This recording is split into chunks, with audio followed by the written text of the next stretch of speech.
Hi, fans of Super Knocked Up. This is Jordan Gibson. I'm coming to you live from San Diego Comic-Con International. We're about to do some interviews on the red carpet for Dawn of the Planet of the Apes. It's the sequel to Rise of the Planet of the Apes, James Franco's movie from 2011.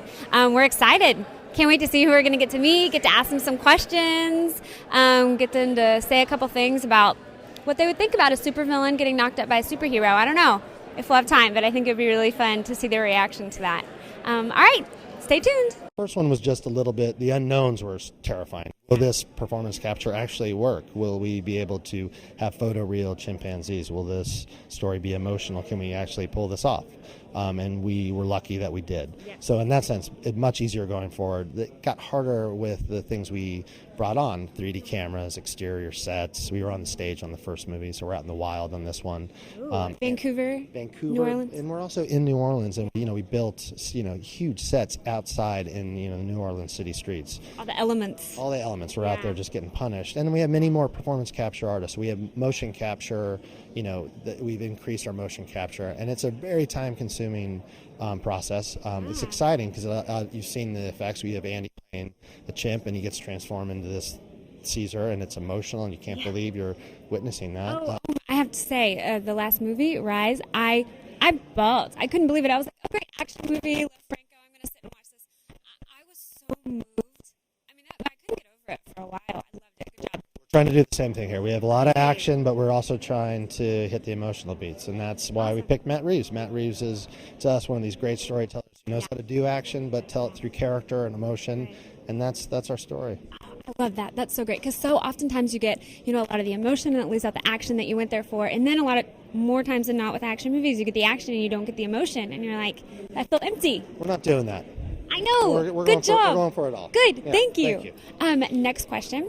Well, have you always been a fan of Planet of the Apes? How did you get involved? What inspired you, motivated you to produce this in the first place? My grandfather was the head of physical production at Fox, the original. And then he went on to produce the television show. So Apes in my family was a big deal. Right. In fact, it was such a big deal. Apes are in your blood. It is, but I didn't want to produce it because of that. But we read a script, Peter Chernin and I, 3 or 4 years ago now, Rise of the Planet of the Apes, and it was so great as a reboot.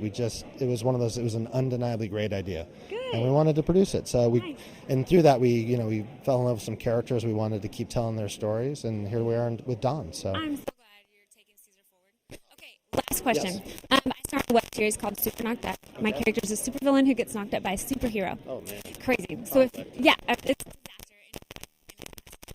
You could put one supervillain and a superhero together to create an offspring. What hybrid would you want to see? We're at Comic-Con. Superhero and supervillain? Yes. Well, I would like to see Darth Vader have a baby with, I guess, the Bionic Woman.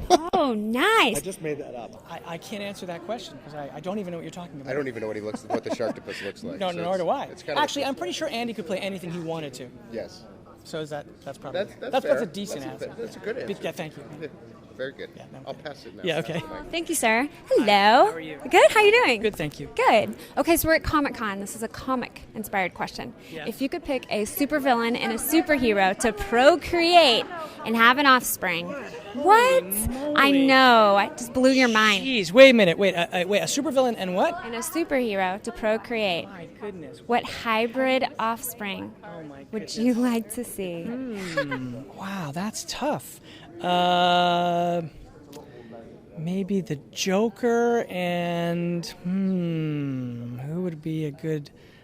I really don't know. I can't think of who. No? I don't Some know. hot superhero, I know. Wonder Woman, Wonder maybe. Woman, I know, but I thought, is that too obvious? But No. okay, I'll say Wonder Woman. That's a then. kid with a lot of makeup. Yeah, we'll see. Yeah, that's true. There'd like be a lot it. of makeup. That's Awesome. right. Native 3D. Yeah. Native 3D, which means there's a lot more of those little doohickeys on the actors, or same amount of doohickeys. I believe it's the same amount of doohickeys. What it means is that every camera that we use is actually 2 cameras.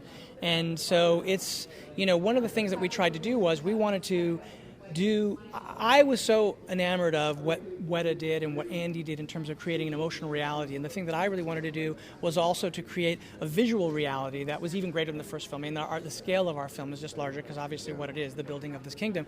But, whereas the first film was was done on some locations, but primarily on the stage. This movie is almost exclusively on location, and so we're shooting with these 3D cameras in the forest, in the rain, in the with the elements. With the idea being that hopefully that's going to add a higher level of realism to what Weta is doing. But it's actually quite challenging to do that with these enormous cameras, and so that's been a real learning curve. Cool. Thanks so much. Yeah, my pleasure. Great to meet you. Hello. Mm-hmm. Okay. That's Yeah. great. Yeah. Well, yeah. So Andy Serkis has a giraffe. I think it can happen. One more time? Andy Serkis has a giraffe. He does? Can he? As a giraffe. A giraffe. You think he can pull that off? Yes, he can do He it. can do anything. Yeah. He's insane. He's incredible what he does. Aren't we all? Yeah, no, Andy really is.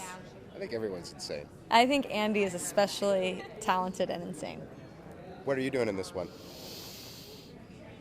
A lot of wearing backpacks, a lot of surviving, a lot of wearing sweatshirts and jackets in extreme heat. What's your favorite survival pack maneuver? I'm just going to be honest. I'm the only girl of this crew, basically. Yeah. And I do a lot less complaining than the guys about the heavy packs. Oh, that does not surprise me. You need to get it, because I'm just saying. I tell you what, I get annoyed with the backpack. My back was sweating on the way over here. Oh, we're like carrying this big thing. They're like, one more time, go up that hill. And all the guys are like, these backpacks are so heavy. And I'm like, come on, let's go. All right, I got a question for you. What were you most excited about coming on board? I'm sure you'd seen Rise of the Planet of the Apes. What were you most looking forward to? Matt, really, because I've known Matt since I was, 21 or something, and from Felicity, and he called me and said, doing this crazy big move, come do this with me. And I was like, what? Apes? What are you talking about? I can't do that. And luckily I was working with somebody who had done a war film with Andy Serkis and said, don't worry, it'll be fine. And I said, but I know, but acting with guys, and I'm not gonna be able to do that. I'll be I'm the worst. He said, no, he's so good that you'll meet him. And he was so right. Andy's just he's so solid and so good. And we're having these really emotional scenes. I have to fully, meet him and cry and do all. And he's so good. Really? Yeah. Wow. What was the biggest challenge other than the backpacks and dealing with whiny guys? Biggest challenge, really, because this is such an amazing 3D, dealing with 3D cameras, which is a whole new experience for me. They're much bigger. There's 2 cameras. It's you have to do everything double, because you have to shoot it, and then you take the apes out, and then the human, you have to imagine it and do it without the humans there. Whatever you're doing, hugging, you're I'm hugging nothing. And feel normal about it. Yeah. I mean, it's intense. Sounds like a challenge. Nice. Thanks, everybody. Can I have a hug? Thank you.